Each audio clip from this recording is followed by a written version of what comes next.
Let's get to this debate. Because your wife's shooting raises some of the questions at the core of the gun control controversy. Jared Loughner had been suspended from college because of concerns that he posed a danger to others, and yet he was able to go to a store in Tucson, pass a background check, and buy the gun he used to shoot your wife. So the question is, what good does it do to make more people go through these background checks when Loughner, with his problems, was able to pass a background check? Well, that's a good question, Chris. He was clearly mentally ill. The school knew it. His parents knew it. He was expelled from Pima Community College because of his mental illness. If his condition was entered into the system, into the criminal background check system, and he went to do that background check, I would assume that he would have been rejected.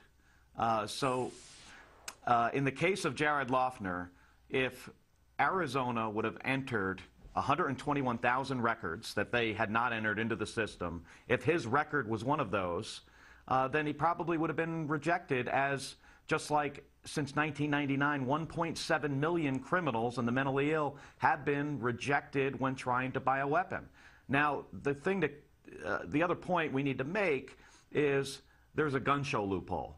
So in the case of the rejection at the gun store, he could have easily gone to a gun show or a private seller and get a gun. So this is a problem, but we can solve it. Let me ask you about another part of the issue of the debate. Loughner shot your wife and all the others at that shopping center that morning with a gun with a magazine that held 33 rounds. If there were a limit on the number of rounds, the president wants it to be 10 rounds, what difference would it have made? Well, I think it would have made a big difference. As he tried to reload one 33-round magazine for another 33-round magazine, he dropped the magazine. And that gave time for a woman named Patricia Mace to grab it, and it gave time for a couple people to restrain him.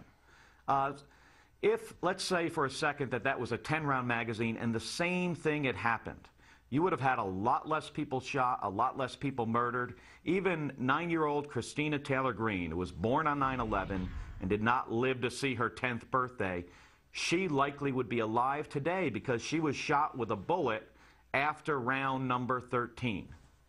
As you know, Captain, Wayne LaPierre is going to be on in the next segment, and I want to deal with some of the arguments that he makes. He says we had an assault weapons ban for 10 years.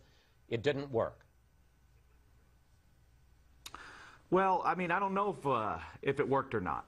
I mean, I haven't looked at all the statistics. Common sense tells me that if it is much more difficult for criminals and the mentally ill to get assault weapons and high-capacity magazines and guns in general, that we will save lives. I served in the military for 25 years. I mean, I know the value of having an assault weapon, a gun that can kill many people, many quickly. I personally don't believe that we should have, you know, the average person on the street, including criminals, mentally ill, and terrorists, should have easy access to those weapons. In cases of mass shootings, when an assault weapon has been used, we know that typically twice as many people are shot, and that means more people die and are severely injured. All right, the NRA says there are already 9,000 federal gun laws on the books. The problem is the government doesn't enforce them. Yeah, I agree with Mr. LaPierre, you know, on that point. There are a lot of gun laws on the books that aren't enforced, you know, specifically with regards to background checks. I mean, there have been 1.7 million people that failed a criminal background check since 1999, and not enough of them are prosecuted. They should be prosecuted, and there should be stiff penalties. But at the same time, we can't give those people a second option as to where to go get a gun. And right now, that's the gun show or the private seller. If we were to close those loopholes, it would be much more difficult for criminals and the mentally ill to get a gun. You know, Gabby and I know this is going to be a hard problem to solve. I mean, she was somebody in Congress who worked with Republicans and worked across the aisle, and that's what we're going to need to do here today.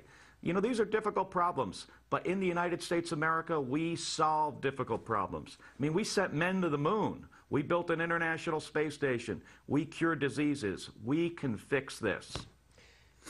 The basic question, the basic argument the NRA makes is they say, and the Supreme Court has upheld, that there is a constitutional right to bear arms. And they say government doesn't have the right to say what kind of gun, how big a magazine. According to the NRA, that's tyranny. Well, I don't agree. You know, I do agree that every American has the right to own a firearm, to protect himself, to protect his family, to protect his property. Gabby and I are both gun owners. I don't think you'll find a person that's a stronger supporter of the Second Amendment than me. You know, I defended the Second Amendment with my life over Iraq and Kuwait. You know, but this isn't about the Second Amendment anymore. This is about public safety. We had 20 first graders die in their classrooms because we don't have sufficient gun violence legislation in this country. In 1934, we banned automatic weapons. You know, I would argue that the semi-automatic assault weapon with a high-capacity magazine is just too dangerous to be on the street where criminals, terrorists, and the mentally ill can easily get them.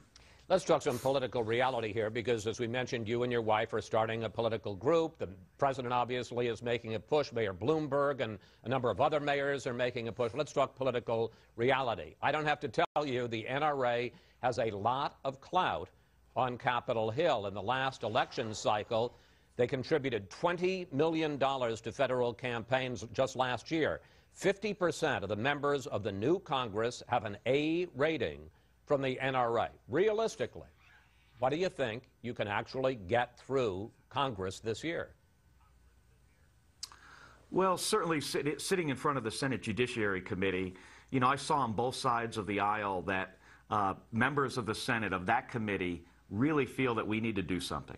Now, sometimes, you know, it wasn't clear that everybody agrees on exactly what needs to be done. But I certainly saw that there is certainly a feeling, I believe, that a criminal background check is a necessity to keep criminals, the mentally ill, and terrorists from getting weapons. And I think that's very possible to get that done. I mean, Gabby and I are going to work, you know, as hard as we can to do whatever we can to get common sense solutions. I think the first thing, I mean, along with some you know, help for the mentally ill and addressing this mental illness problem, is a universal criminal background check. Well, I want to ask you, because you did not mention the assault weapons ban, and Vice President Biden said something quite interesting this week. I want to put it up on the screen. He said, I'm much less concerned, quite frankly, about what you call an assault weapon than I am about magazines and the number of rounds that can be held in a magazine.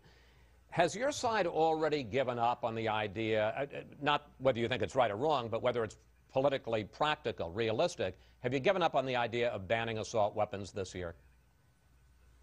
Well, first of all, Gabby and I don't have a side.